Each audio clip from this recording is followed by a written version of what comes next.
Ration card सर्वात महत्त्वाचे दस्तावेज आहे. रेशन कार्डचा उपयोग अनुदानित दरात अन्नधान्य खरेदी करण्यासाठी केला जातो. रेशन कार्ड धारकांना त्यांच्या आर्थिक स्थितीनुसार विविध प्रकारचे रेशन कार्ड दिले जातात, जसे orange ration card, yellow ration card आणि white ration card. But ration card एवढ्या रंगांमध्ये का असते?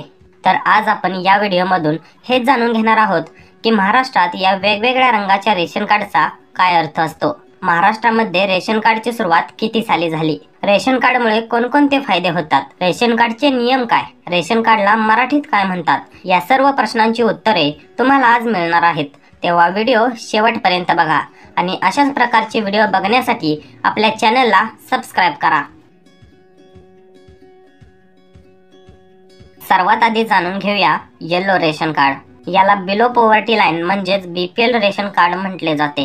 जे लोक दारिद्र्य रेषेखालील म्हणजेच खूप गरीब असतात अशा लोकांना पिवळे रेशन कार्ड दिले जाते. विविध राज्यांमध्ये या कार्डचा रंग वेगवेगळा असू शकतो, जसे निळा, हिरवा, लाल आणि पिवळा.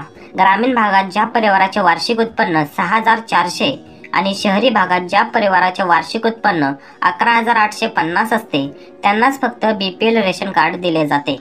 त्याचबरोबर कुटुंबातील कोणतीही व्यक्ती डॉक्टर, वकील आणि आर्किटेक्ट नसावी. पिवळ्या रेशन कार्डसाठी अर्ज करणाऱ्या व्यक्तीकडे टेलिफोन कनेक्शन आणि 4 चाकी वाहन नसावे.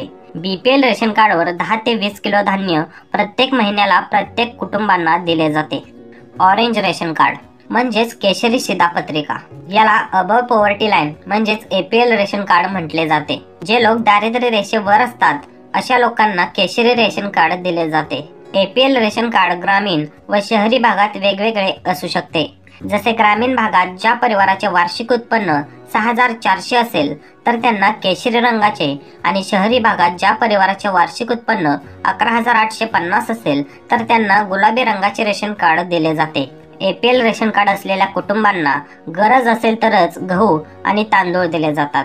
केशरी रेशन कार्ड मिळवण्यासाठी कुटुंबाचे वार्षिक उत्पन्न 15,000 पेक्षा कमी आणि 1 लाख पेक्षा जास्त नसावे. त्याचबरोबर कुटुंबातील कोणत्याही व्यक्तीकडे 4 चाकी वाहन नसावे, पण टॅक्सी सोडून.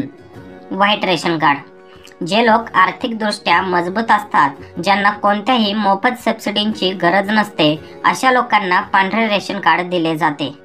या कार्डला मानक कार्ड सुद्धा म्हटले जाते. ज्या कुटुंबाचे एकत्रित उत्पन्न 1 लाख किंवा त्यापेक्षा जास्त असेल, कुटुंबातील कोणत्याही व्यक्तीकडे 4 चाकी वाहन असेल किंवा त्या कुटुंबातील सर्व व्यक्तींच्या नावे 4 हेक्टरपेक्षा जास्त बारमाही शेतजमीन असेल तर अशा कुटुंबांना पांढरे रेशन कार्ड देण्यात येते. अशा प्रकारच्या कार्डवर कोणत्याही प्रकारचे अन्नधान्य दिले जात नाही. तेव्हा अशा 3 वेगवेगळ्या प्रकारचे रेशन कार्ड आपल्या महाराष्ट्रामध्ये वापरले जातात. पण का वापरले जातात? भारत सरकारच्या किमान सामायिक कार्यक्रमांतर्गत दारिद्र्य रेषेखालील कुटुंबांना स्वस्त धान्य पुरवण्यासाठी हे कार्ड्स वापरले जातात. 1997 पासून रेशन कार्डची योजना अंमलात आणली. तर मित्रांनो, व्हिडिओ आवडला असेल तर कमेंट करून नक्की सांगा.